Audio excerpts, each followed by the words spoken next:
Mycorrhizal Films presents Gathering Edible Wild Plants in the Eastern Woodlands and Beyond by Nathan Carlos Rupley.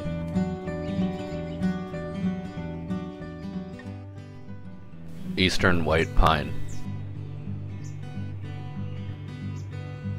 White pine is a tall evergreen tree with rough cracked bark and long thin needles that grow in sets of 5. No other pine that is native to the eastern U.S. has needles in sets of 5. The branch tips are edible in spring as long as you gather them before they get tough. The needles can be eaten while still tender or used to make tea all year long. The pollen cones are edible and also considered medicinal.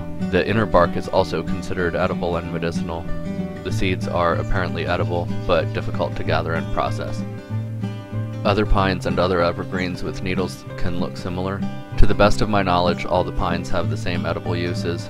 Some of the other evergreens with needles are supposed to be edible, but some, like members of the genus Taxus, are considered quite toxic. This is the bark of a mature white pine. The bark of younger trees is less rough.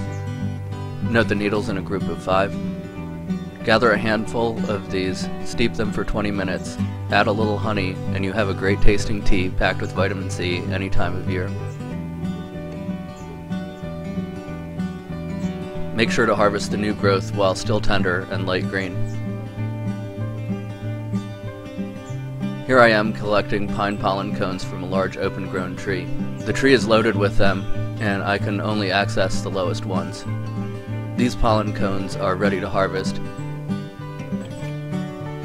and these are at a perfect stage too. I gather large quantities every year, strip them off, and freeze them in quart jars. That way I can grab a handful to steep in hot water or throw them into a dish while I'm cooking. According to Arthur Haynes, pine pollen is good at protecting our bodies from the effects of radiation as well as other pollutants.